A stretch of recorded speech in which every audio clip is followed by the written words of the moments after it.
So, when we look at industries, one of the important issue from our discussions that emerged is how to characterize an industry. Or to put it very simply, how can we say that an industry is competitive and another industry is not competitive? Why we need this is a lot of entry decisions are made on this characterization. Should I enter to an industry which is very competitive? Should I invest in this industry? Should I at all invest? And then, and after entering, sometimes it's difficult to exit because we talk about sunk costs and fixed costs and things of that sort. So, understanding market structure is extremely important in terms of understanding firm behavior as well as industry behavior. Now, industry level data combined with firm level data will give us an idea in terms of understanding market structure. Okay. So that is why we talked about industry level data first, and then we also know about firm level data. Right. We combine these two and draw inferences on market structure, which we discussed earlier in our discussions. So the basic question is that how can you tell what market structure an industry has? So in is that industry, there are too many people in the industry. Yeah. This could be one of the things, right? One of the things. But if so nobody is making money because there are too many of them. If there are too many people, but one or two players are controlling that. Controlling also, that also is a problem. Then there is a problem. And then there are some industries where it's not possible for two people, like for telecom or electricity supply, for example, right? Distribution of electricity. We call it as natural monopoly. Only one company will be there. It is not profitable to have more than one company because two people have to invest in the entire equipment for laying the. Given the sunk costs, it is not economical for having more than one player. So this kind of inferences about industries can be drawn when we combine industry level data and firm. That is what you mean by market structure, right? Okay. Now, inferences on market structure are drawn on the basis of two things. One, concentration ratio. Okay. Two, what is known as an Herfindahl index. Now, just to look at the number of players as we just discussed is one way, straightforward way of inferring. And then we look at the market share of each. And then we see, is one firm having a higher market share compared to another firm? Market share means the percentage of the goods that are produced. If there are 100 units of that particular item that is being produced, how much percentage of that is being produced by one? Of course, in terms of value, you should do it, right? Yeah. Not in terms of number. No, in terms of value, if the total sales in an industry... sales you should take, Revenue, total sales. Sales in an industry is for about, 100 rupees. Yeah. Out of that 100 rupees, how much sales is by firm X? Okay. How much sales is by firm Y? That is called the market share. That is the market share. Okay. Now, so that is one kind of an analysis. Second is Herfindahl index. We'll come to each one of this. So the idea is to see what is the market structure using this. Both concentration ratio and Herfindahl index. Now, let us start with concentration ratio. Concentration ratio is the first cut idea in terms of an industry's concentration. In terms of share of output controlled by the largest 4 firms. I have put 4 here. You can have 3 firm concentration ratio. You can have 5 firm concentration ratio. But generally 4 is a kind of a number because, the top 4, how are they doing? That is the idea. That in traditional large industries, they will be typically like that, right? Typically 3 or 4 big players. Players will be there, Now, the argument here is that in share of output, we assume that whatever is produced is sold. So it is a sales proxy. So this is generally measured in terms of sales, value added, or any other metric you can use. And in the context of India, slightly difficult to get this data because we don't have firm level data at this level. We have factory level from annual survey. Okay. Then to aggregate, because usually the firms are conglomerates, they make many things, many factories, and they are multi-product firms. So to arrive at that is very, very difficult. So that is why I have highlighted the best available source of data in the context of US.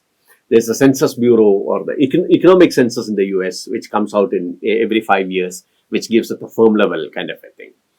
Now, in India, we had an attempt earlier by what is known as the Monopolies and Restrictive Trade Practices Act. Okay. They try to aggregate at the firms and to see whether there is monopolies by certain One firm is dominating. industrial houses dominating. At that time, it was industrial houses concept. Tatas, Birlas, etc. Birlas and things of that sort. But now the problem is that industrial houses have what we call as cross holding. No, so I will have some shares in some other holding company somewhere else in some other activity. So that analysis now has limited kind of a value. Now, what we do in India is to look at the Competition Commission's analysis. That is, are firms behaving as anti-competitive behavior, or what we call as the kind of blocking competition behavior. But data in the Indian context is little difficult to come. We have to rely on what we saw earlier in our analysis from the Center for Monitoring Indian Economy, the CMIE, private sector, which publishes firm level data. Oh, they do. Okay. They publish firm level data. Okay. Now, you have to pay for it, or you get it free. You have to pay for it. You have to pay for it. It is not That's free. okay. That is where CMIE data. Okay. Now, I am just putting a hypothetical example of computing concentration ratio. Okay. This is the dog food industry. There are players like one is Joe, Jim, Sue, and all these people. And the total sales is given, and you have the percentage of output measured by each of the firm. Yeah. And then I am computing the cumulative percentage of top 4 firms in this. I see. Now, what I get is top 4 firms account for 92.5% of sales. Oh, I see. Okay. So, very highly concentration ratio is 92.5. Production is heavily concentrated in the 4 largest firms. Okay. Now, you could have, this is all other firms that I have put here. This all other firms could have perhaps,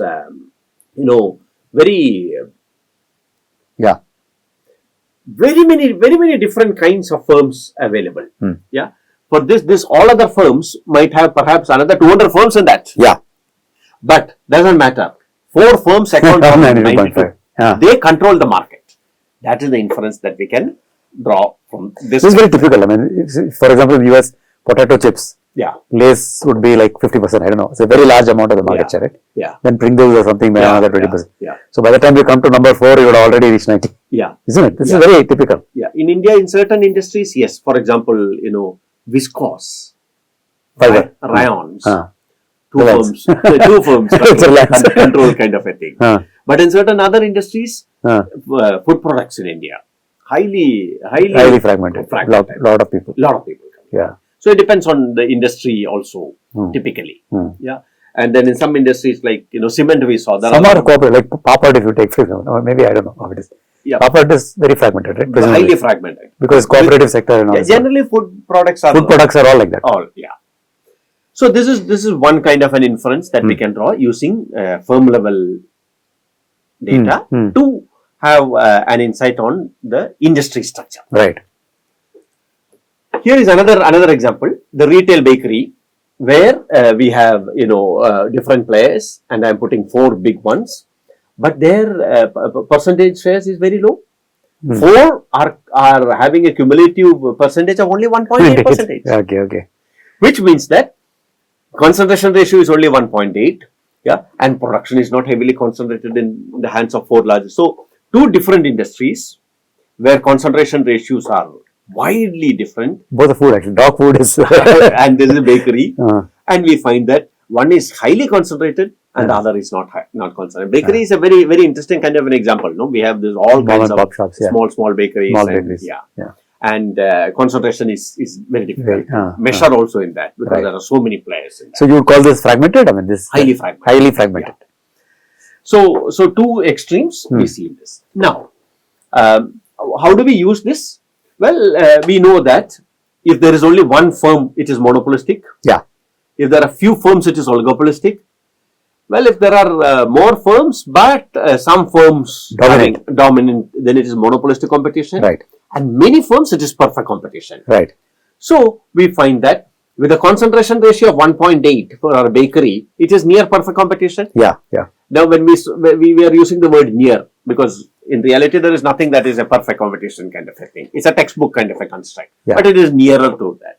Whereas here, it is closer to a monopoly situation because 4 firms are controlling the market. Yeah. Yeah. Now, if this 4 firms collude among themselves, they fix the price, right? Then they are monopolies. Yeah. Price or quantity decision. Or quantity decisions, like OPEC, cartel of cartel. That's cartel. That's a cartel. Yeah. It's a quantity cartel. You can have a price cartel also.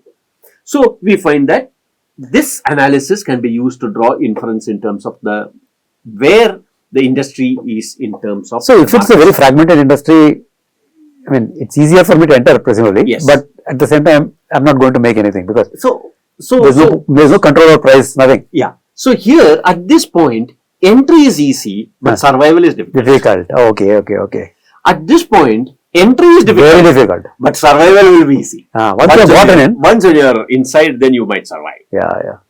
So that is why the entry decisions are aligned with this market structure. Right. Understand. Yeah. Mm-hmm. Now, but then concentration ratio has a problem. The problem is that if 4 firms share all output, their concentration ratio is 100%, but then they are not monopoly. But if it is 1 firm as a sole producer, then it is monopoly. Right. So, the kind of inferences that we can draw looking at concentration ratio is also limited because we are not taking into account the entire number of players in that industry. Right. To take care of that, we use a Herfindahl index, which solves this problem. Herfindahl index is calculated in 3 steps. So there's something called HHI. It's the same thing, right? This is the same thing. Hirschman-Herfindahl index. Okay. HHI. Okay. Yeah. So in the first step, we determine the percentage of output produced by all individuals, firms, square each of those share, and add the squared numbers. So it's like what statistics our students have studied. This first and second moment, right? So mean is sum and the deviation is standard deviation is measured using squares. Yes. So it's like that. Similar method. Yeah. So some variance type of measure. Yes. Okay. Now, let me put an example of this. Same dog food industry. Yeah. Now, you get the sales percentage of output measured by sales. Yeah. And then you get the share of output squared. Yeah. You squared the percentage. Yeah. You squared the percentage. Which is meaningless actually. Yeah, in a sense, but then something index it is. It is an index. We'll interpret that. Okay. We'll come to that in a minute. So you can get the maximum how much? It depends on the total number of players in that. But okay. If the 4 firms, so it depends on the distribution that you have, no? But maximum will be 10,000, I think. Huh? Yeah. Beyond that, this itself is an abnormally high number, 2,400. Is high, huh? Abnormally high but number. if one guy has 100%, then it's be 10,000. 100 into 100. That is the maximum possible, which is also unlikely. Yeah. It's a monopoly situation. And it can be close to 0 also, but that is also unlikely. That's also unlikely. Those are 2 extreme things. So the typical will be like 1,000, huh? 1,000, around that, less than that. Yeah. So 2,000 you're saying is already it's already high because it's a highly concentrated thing. 92% we saw in terms. We already saw it. Yeah. Okay. Now, we see for exactly like that for the cat food industry also. Here we find that, again we square. And for this, the Herfindahl index is 6,000. Oh my goodness. Yeah. Because one guy is monopoly. That's right. This one guy is monopoly. Yeah. So that is, okay. So this tells you, when you get closer to 10,000, you are getting monopoly. Yeah. Now, we draw inferences from this. Dog food industry is somewhat concentrated. Okay. But this is heavily concentrated. Okay. So, you get an idea in terms of the relative levels of concentration. Oh, okay. So, you are saying 1,000 to 1,800 is moderate concentration. Moderate concentration. Below 1,000 is considered to be competitive. Yeah. Okay. And then there is acute concentration, and this is the upper 2,400 is an already acute concentration. Yeah. 6,000 is hyper concentrated. And this is the upper limit that we're talking about. Yeah. So we can actually draw inferences in terms of where it is, where the industry is. You can put it on the scale. Relative levels of concentration within an industry. Nice. So one scale for Yeah. the whole industry. Yes. Right? Yes. So now there is another example that I want to draw here. Hmm. Now you see, when we look at the so this is the dog food industries which we saw 2,415, cat food industry 6,000. Now the concentration ratio would look same for these two industries, but the Herfindahl index shows difference. Right. Because again, like variance, right? I mean, it's just that only, same thing, yeah, same concept. Yeah. If you look at the concentration ratio, So distribution is very different. distribution is Very different. Yeah. So why? Because the top four of each accounts for 92%. In this also 92%, this also 92%. But actually, the Herfindahl index gives us a different picture in terms of concentration. Right. And that is why we consider Herfindahl index as a better measure compared to a simple market share. Okay. Okay. Now, so this then is a very, very useful kind of an analysis in terms of understanding market structure, in terms of entry decisions, as well as in terms of exit decisions, whether one should exit from an industry which is highly concentrated in, and the threat of entry, because in competitive markets there is always the threat of entry. Sometimes the industry itself undergoes transformation, right? It may be very fragmented. Then consolidation starts happening. Comes merge with each other. One company acquires another company. Cement, for example, India went through the phase. And then you suddenly find that the industry has become very concentrated. So if you happen to be in an industry with some position, maybe having a small market share, but it is in a consolidating industry, or sitting there and you have access to capital. You could play this game, right?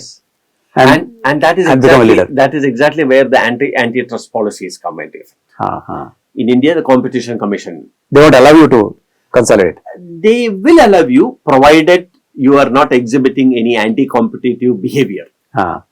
See, when we look at mergers and takeovers, there are different kinds of mergers and takeovers, for example. One is a kind of a hostile takeover. I see. I'm aggressively buying you out. Then perhaps the Competition Commission will pull you out, because that there is an intention that I want to block competition in this. That's why I'm aggressively buying out. So if one company has 40% market share, and another company that has 30% market share, so together they have 70%. So if the first company tries to acquire the second company, they will probably be blocked. They will be blocked. Because then together they have 70%, and they will control the market. They will control the market. So that should not be allowed. Now, the way to get over that is, then the 40% market share company will form a subsidiary. And they will actually slice it into two. And then you have two entities, and one of those entities would acquire the 30% company. I see, okay. So that's the way to... Some corporate structuring. Restructuring, and then they will acquire that. So mergers and acquisitions then are very important in terms of analyzing this. Okay. So why is this important? This is important because it gives us a good idea in terms of understanding an industry's before entering. Should we at all enter into an industry where it is competitive? And it's very important, especially for a startup and all, because we find that in the COVID times, a lot of startups are for in the retail space, delivery door or house delivery kind of a thing for groceries, etc. And it's a very competitive thing. There are so many agents now in that. So should I at all enter into that as a startup, or should I enter into another segment as a startup? Such decisions, it is important in terms of looking at this. Then it is also important in terms of looking at the regulators' point of view. So from a public policy point of view, examining concentration is extremely important. Now, how do we interpret it? Just to summarize our discussion. Well, once when we have obtained the concentration ratio, we use a spectrum like this and interpret our business market structure, where it is perfect competition, monopolistic competition, oligopolistic, and highly monopolistic tendencies. And then you actually see whether you should enter, or you should actually diversify, or should be at all Now, this is also very important for a firm's decision to expand. Because if a firm decides to expand, then it should also escape the antitrust or regulator's eye. Otherwise, they will be pulled up. You can't expand. But unless a firm expands, it might not reap sometimes economies of scale. So, should I have another firm altogether spun out of the main entity, or should I have a subsidiary? Those kind of corporate decisions are actually made using this data analysis. Also, firms basically can grow in two ways. One, the industry itself is growing. Yeah. So it's a growth sector. Yes. So industry is growing very fast. Yeah. Like, so FMCG, for example, is Sunrise. Because consumption in India is going to increase along with GDP increase. Yeah. So the industry itself grows, so every firm, like, a rising tide lifts all boats. Yes. Like that, every industry will also. Yes. But the firm also can grow because they can eat the market share of another firm. Yeah. So if I have 20% market share and I see that you have 15% market share, and I can become 25 and reduce you to 10. Yes. That is another way. Yes. Right? Yes. Because I have more competitive product, I have better price product, something like that. Right. So these are two ways to grow. And again, this picture tells you something. Right? Yes. It tells if I know where I stand in terms of market share, I can say, okay, the industry is growing, so I retain my market share and go with the industry. That's the strategy. Yeah. Or I can say, okay, maybe the industry is not growing that much. Yeah. Let me see if I can eat somebody else's lunch. Or I acquire another firm. Or acquire the firm. Immediately I get the whole. I can have a bigger share, bigger chunk, and reap economies of scale. Yes. Right? Yeah. I have 10%, you have 5%, together we have 15%. Yeah. We can cut some overheads and all and get economy of scale. Right. Right. So this we are highlighting as an example where firm level data is combined with industry level data. Correct. To draw inferences at the industry level. Very important because it has also implications on firms' strategies. For example, growth, diversification, entering into new product space, etc. Now, this is just to summarize our market share analysis and markets analysis. Yeah, and we know that there are two extremes of perfect competition and pure monopoly, and within that monopolistic competition and oligopoly, and we classify it in terms of number of firms. Yeah, with the kind of power that each firm in terms of price setting or quantity setting. So telecom would be a classic example of oligopoly, right? Because there are in India few. You can do Reliance Jio, you can do Airtel, or you can do Vodafone. Vodafone. Also struggling. BSNL. BSNL. So there are four, but there are only four. Yeah. So that would be oligopoly, right? It's an oligopoly. It's a classic case of an oligopoly. Yeah. But at some point when the telecom sector opened up, we had a competitive space. We had many more. We had 10 or something. Then there was a consolidation. Right. Then there were also a series of mergers and some exits, mergers and takeovers, consolidation phase. Yeah. So that's how an industry actually evolves over a period of time. Okay. And as famous economist John Robinson remarks, too much of competition ultimately might end up in monopoly also. Because a lot of people die. It is cutthroat competition. Only few can survive. Right. And telecom is also a case where we find some kind of Very true. So this is the kind of an indicator or characteristic that we use to classify markets: product characteristic, pricing power, barriers to entry, and demand. And then we classify markets into four broad heads. Yeah, and then we can understand where actually a market is in terms of these four categories. And so this is interesting, this line, okay, I found. Of course, even this pricing power is interesting. Yeah. But this product characteristic, so you're saying basically when there is perfect competition, you're trying to find a standardized product. Yes. Homogeneous. Right? Homogeneous. Like materials, be steel or something like that might be like this. Huh? Yeah. Not steel is not perfect competition, I think, because it's monopolistic. Because it's highly capital intensive. Yeah. But our earlier example, bakery products. Bread. More or less. But not too much differentiation possible. Yeah. Right? Yeah. So it's standard. Yeah. Then there is monopolistic competition, you will find differentiation. Because the market is driven by innovation and product differentiation. Product differentiation. Yeah. Okay. Because I want to be a monopolist in this small niche product category. Soap would be an example of this. Yes. So a heavy advertising, clearly. Yeah? Because you want to give a signal. You want a signal, that you are different. Yeah. And then oligopoly, again, steel and again tend to be somewhat homogeneous, but somewhat differentiated also. Yes. Right? Yes. Because you have different categories of customers and you try to segment your customers.